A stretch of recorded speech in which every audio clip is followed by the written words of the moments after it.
Okay, so O3 full just dropped, and I'm pretty impressed, but there are some mixed opinions with this model. The thing I notice about it that is, in my opinion, very impressive is its agentic ability. It can go out and do like 600 tool calls at the same time within one chain of thought. At least that's what they said in the interview.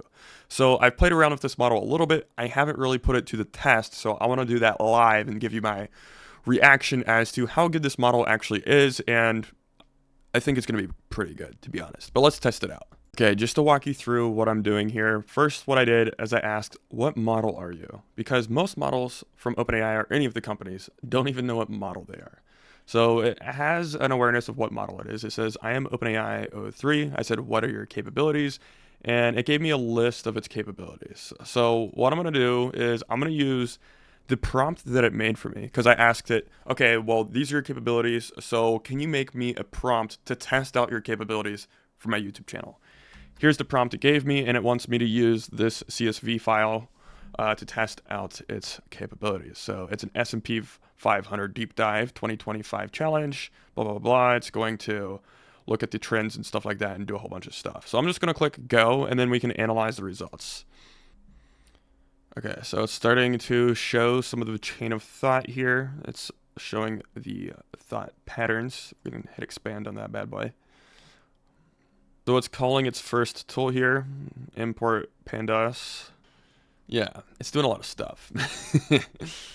Now it's searching the web. So it's calling a bunch of tools. It's searching the web. Yeah, this is kind of impressive. And we got a scheduling fail. I don't know what that means, but it's still showing us a lot of different stuff anyways. And that's it. Interesting. Oh shit. Did it just set a task? I'll remind you in 15 minutes from now to do this stuff. So from one prompt, it made these charts from the data that we provided in our CSV file up here. It made these charts. It created a logo. It brought up the markets, got the weather, and it created an automation to remind me about these different things. So it did all of that from one prompt, which is kind of interesting because it's showing more reliable agentic features, which over time will go out and do more and more and more stuff, as you could imagine. And pretty soon, this kind of like fits into the vision of like a collaborator instead of augmentation. Well, I mean, obviously it's still augmentation, but it's like a larger degree of augmentation, right? Higher leverage augmentation where it goes out for an extended period of time and autonomously does things to a greater degree.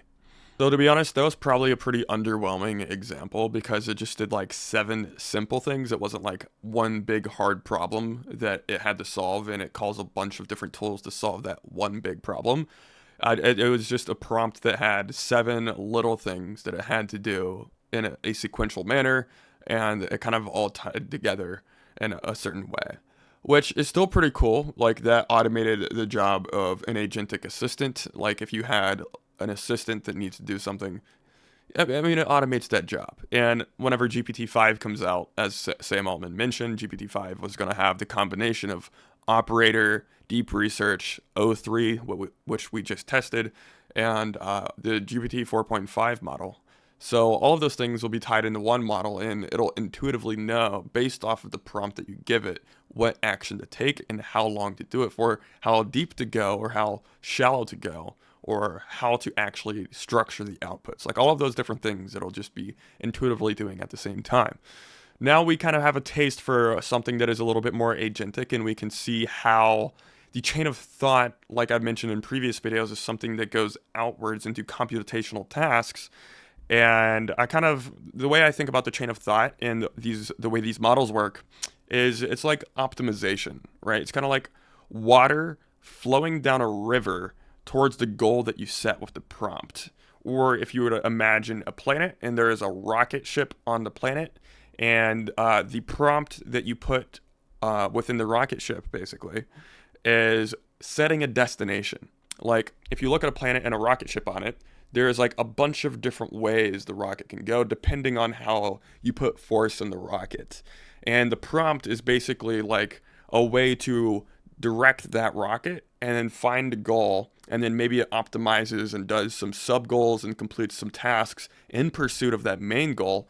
And it just optimization, right? The chain of thought is basically, I think we have AGI, if not signs of baby super intelligence already, and it goes outwards into computational tasks. It optimizes right around the sub goals, solves those things like their cake, and then it optimizes for the main goal set by the sentient observer, the human.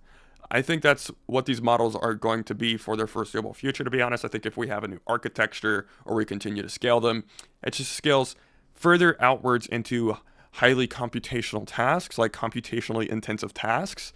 It doesn't scale upwards into higher dimensions of cognitive agency like some people think they are going to do. I disagree. I think it goes outwards, not upwards, to put it simply.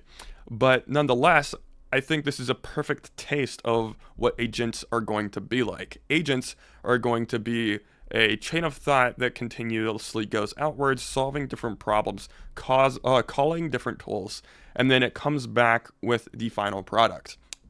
In a not too distant future, you're going to go to the OpenAI interface, and if you want a arbitrarily complex piece of software created, you go to the interface, you describe what you want, and you, to detail, describe the end state, the end goal of the product. You have a conversation with the AI. So it kind of has somewhat of a vision of what you want to build. And then you click go with that big prompt, that big description and the vision of what you want to build.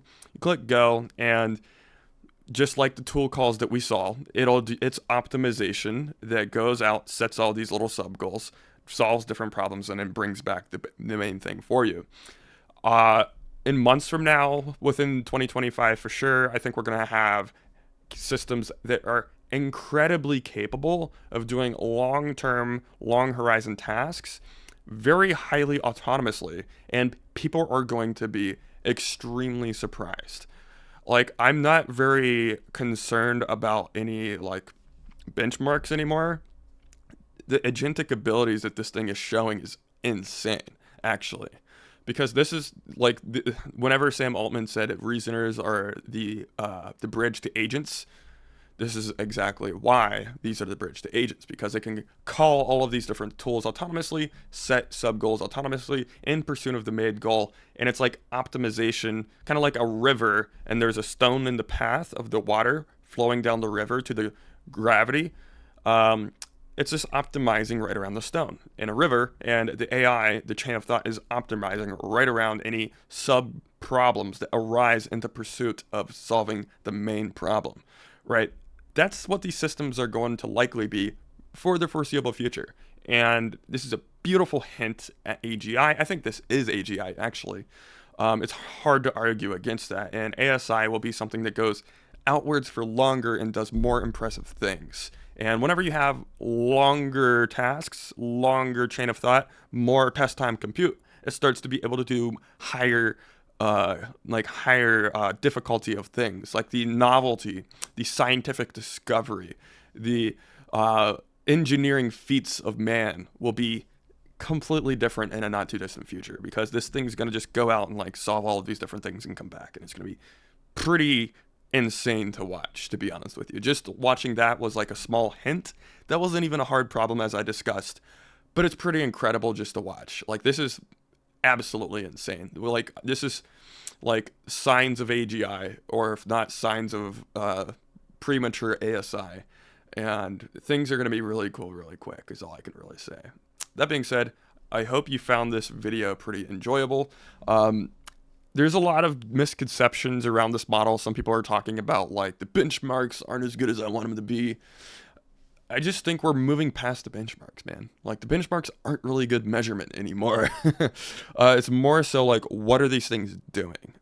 I don't care about the benchmarks. I want to see what they're doing. And we're getting to a place right now where they're doing pretty good things. And we're going to a place where employees aren't going to be needed in companies, but AI is going to be needed in companies, and the CEOs, the entrepreneurs, are going to be like vibe entrepreneurs, where Like basically any service anybody would ever buy, whether it's a B2B service or a B2B software, why would you buy those things if you're another company, right? Like if I am a company and I need a service, I'm not going to buy an agency service because I have an AI that can do the things better than any single agency. So, I mean, those business models are going to die. Same thing with like 80% of jobs, those are going to be replaced. And I think we're entering an era of vibe entrepreneurship. Everybody's going to be a form of an influencer, and then people are going to be building communities. They're going to be building software. They're going to be building video games. They're going to be building VR experiences and all of these different unique things like art and all of these things. And effectively, we're going to have an ecosystem of that. And that's going to be like, for the final form of online business, that's what it's going to look like. 90% of online businesses that exist today are going to collapse into personal brands that have software and communities and virtual experiences and services potentially within the space of Web3. So if you have any particular skills and you want to learn how to be viable in the future, I recommend looking at the intersection of your skills in Web3 and trying to find ways that you can finagle your way into the space of Web3. And that's like crypto technology, AR and VR, AI agents, all those good things. So I'm very excited. We're getting to the point where AI is capable enough to be the forcing function for a hyper Bitcoinization and a crypto explosion. I mean, you can't really deploy agents effectively in the legacy system due to regulation. You can't have agent-to-agent transactions or anything like that. So where we're going to need a completely new system for a completely new monetary system, and I think crypto is the logical answer. It's the only logical answer, actually. So I think this is going to be amazing, and I'm super excited. That being said, if you thought this content was entertaining or interesting or valuable, feel free to like, comment, subscribe. I will see you in the next one.